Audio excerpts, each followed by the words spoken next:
Estreia nesta sexta-feira o filme VIPs. Nele, o ator Wagner Moura interpreta Marcelo Nascimento da Rocha. O criminoso ficou conhecido no Brasil pela perigosa habilidade de mentir e interpretar. Eu estou falando com o senhor. Posso perguntar, Marcelo? Das salas de aula para os palcos. De marginal a milionário. Eu vou dar uma volta na praia, você não quer ir comigo? Você é muito cara de pau, né? Essas são apenas algumas das 16 identidades falsas de um dos maiores vigaristas que o Brasil já conheceu. Marcelo Nascimento da Rocha, paraense condenado em 10 processos por estelionato.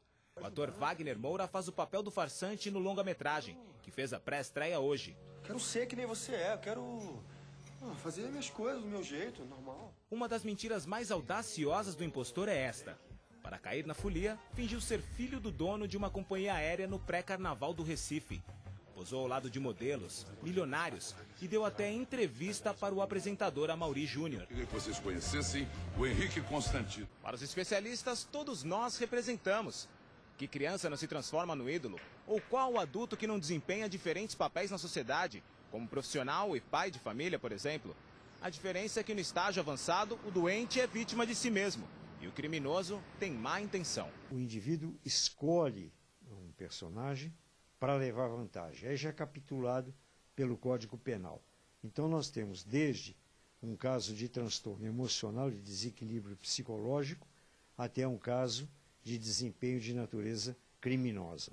O filme VIPs estreia na sexta-feira em todo o Brasil e você vai ter a oportunidade de tirar a sua conclusão sobre as personalidades de Marcelo Nascimento. Ele vive várias mentiras e é mais doloroso ainda quando essa pessoa é talentosa, inteligente, cheia de vida, amável, querida, como é esse menino. Então tem esse contraste bonito desse personagem. Como que eu chamo o seu nome?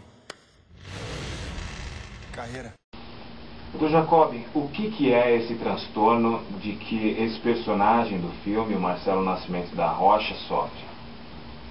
Existem inúmeras versões para explicar fenômenos dessa natureza, que vão desde um caso mórbido e patológico de perda de personalidade, quer dizer, o indivíduo confunde a realidade com a ficção e é vítima desse processo, até o oposto. O indivíduo escolhe um personagem para levar vantagem. Aí já é capitulado pelo Código Penal. Então nós temos desde um caso de transtorno emocional, de desequilíbrio psicológico, até um caso de desempenho de natureza criminosa. Qualquer pessoa pode sofrer de um transtorno como esse? É raro uma criança, um adolescente que já não imaginou num determinado instante, já não se vestiu, já não se transfigurou em Michael Jackson e Xuxa e assim por diante. Quase todos nós, em determinados instantes, lembramos Fernando Pessoa. Eu cito isso no livro meu que vai ser editado agora, O Direito no Divã, de Flávio Goldberg. Não sei quantas almas tenho, cada momento mudei. Fernando Pessoa tinha muitos heterônimos, e ele se afirmava a muitos. A distinção sempre fundamental é se o indivíduo pretende fazer disso uma farsa 171, levando vantagem, ou se, na realidade, ele é um ser humano multifacetado, com muitas personalidades. Em que momento isso passa a ser visto como uma patologia? É mesmo na intenção da pessoa?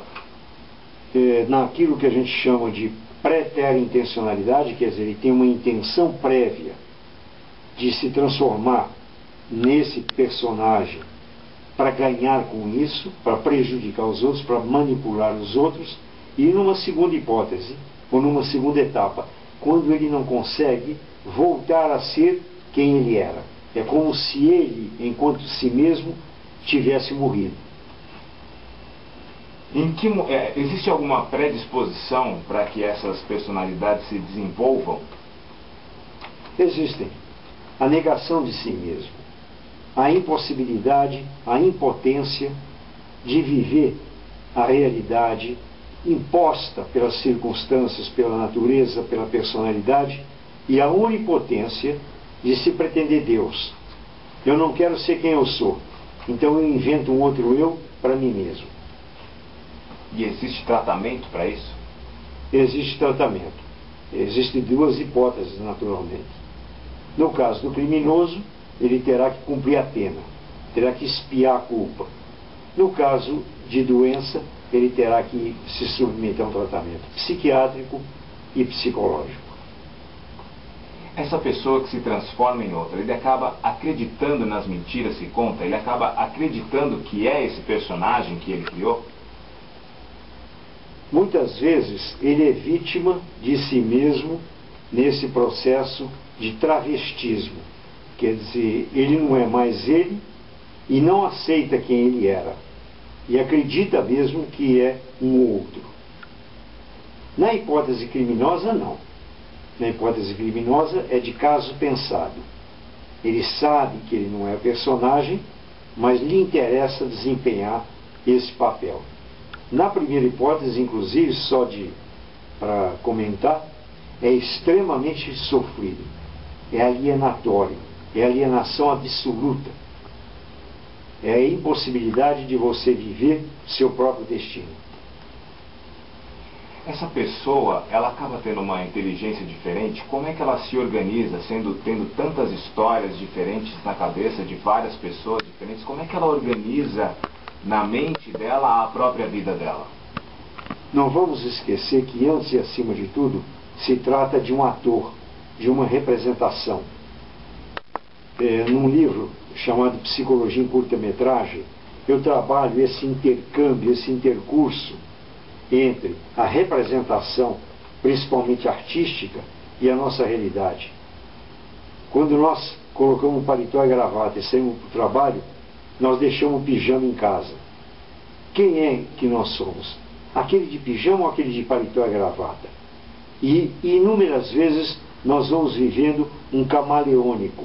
Vamos mudando de personalidade. O essencial é que a gente não esqueça do próprio self, do seu interior, do seu íntimo. Doutor, uma mentira contada várias vezes, ela pode se tornar verdade? A capacidade do ser humano de fé, de pretender acreditar, é tão grande que muitas vezes a gente acaba sendo coadjuvante do protagonismo desse ator, desse que representa vários papéis. E aí nós somos cúmplices. Aí não é mais uma enganação e uma representação. Aí se transforma numa peça teatral onde todos coparticipam.